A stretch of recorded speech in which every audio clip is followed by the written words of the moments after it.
Hey guys, thanks for tuning in. Today is going to be a fern video. I'm actually sitting in my bathtub.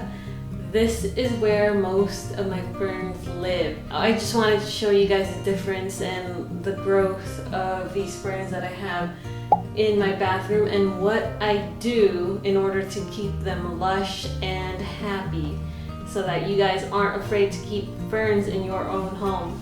You don't have to necessarily keep them in your bathroom, but I do. I do have one that I've been experimenting with in my sunroom, and it's much hotter there and drier, less humidity than in the bathroom, but it seems to be kind of working. I haven't been really on top of it, but I will show you guys. See, this is my maidenhair fern. It's so lush right now. Look at that. Of course, all the growth is, turning towards the light. This window receives is a west-facing window, and I do have a skylight in the bathroom as well.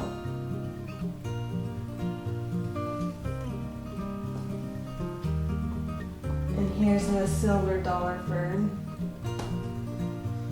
It got some new growth, like you can tell the new growth are these lighter green leaves as opposed to the dark ones. This one has been kind of staying like this, and I'm going to tell you why. When you bring home a fern and it looks super lush and full, kind of like how this would look right here. But when you bring a fern home and you put it in a place in your house, eventually it's gonna dry and brown. And the reason being is because it has to get used to the new environment you're putting it in. And what you want to do is cut back a lot of that dead growth, and you want to keep the soil really moist. What I did with this one, this fern right here, it was nothing. It was pretty much just bare stems. You know, I don't know if you guys can picture that, but it was not lush like this. It used to be just bare stems and a lot of brown, and I cut it back, and then I put a plastic on top of the pot to kind of have this greenhouse effect. And all of a sudden I saw new growth sprouting. So this is what I need to do. That's what I need to do with this one, is cut it back and put a cover on it. But here, this is the Adiantum microphyllum. It actually has, when the new leaves grow out, it's actually red, and then as it matures they turn green. You can kind of see remnants of the red still right there. But this is what I do with my ferns, with all of my ferns. I keep them in, let's get this focused. Okay.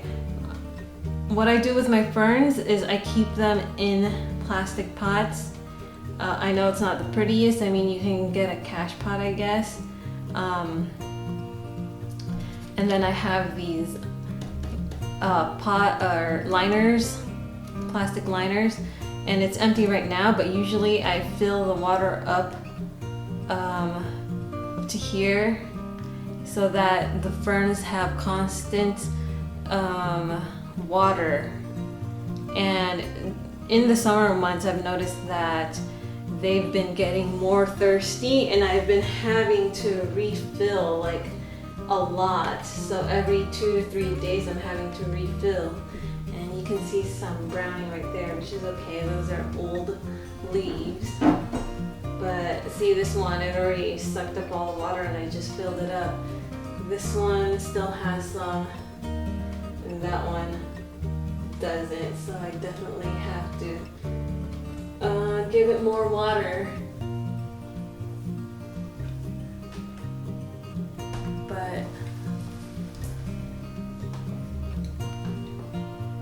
I love maidenhair ferns. You know, look how lush that is. I can probably get it a little bit more lush if I added some fertilizer,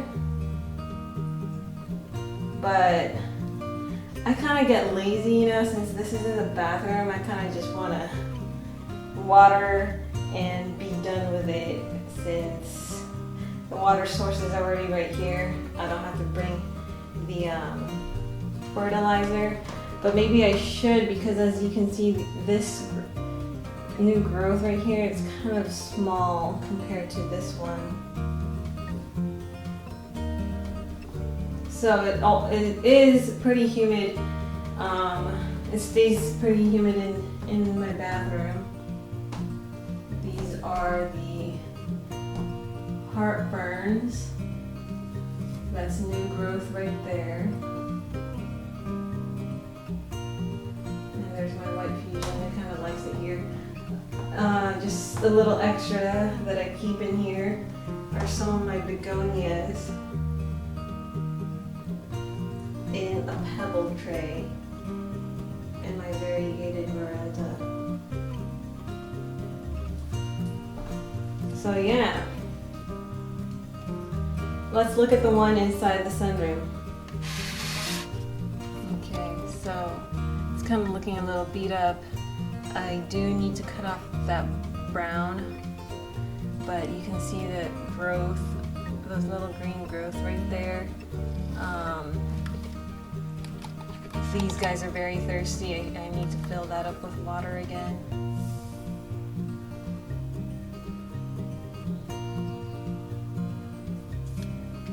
Yeah, so like I said, it's very easy to keep ferns alive in your house. Just make sure you have a little pot liner or a cache pot and fill that up with water so that your ferns can have access to water every time they're thirsty. I do still sort of water from the top, but not as much, just so that, you know, if there are any spores that they could produce more plants. But look how lush looking this is. And you don't necessarily need to keep them in the bathroom, you know. If you do that one trick with this plastic liner and fill it up with water and make sure that it's always filled up with water, you're gonna have ferns looking like this.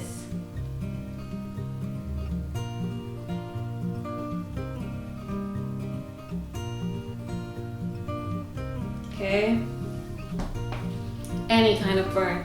Actually, my bird's nest fern, that is the least dramatic fern I've owned. It seems, because I hardly water it and it's still growing and it's in the sunroom and it's, you know, really hot in there. But yeah, what you want to do when you get, if your fern starts looking like this, kind of brown, yellowing, scraggly looking, you want to cut back a lot of the growth. Don't be afraid to cut it back. Then place a plastic over a plastic bag or, you know, plastic container. Keep the soil moist, and in a few weeks you'll see new sprouts, and it's gonna turn into this fern right here. A lot of green, lush foliage. And I hope this helps you out. Don't forget to like, subscribe, and comment, and follow me on Instagram. Bye.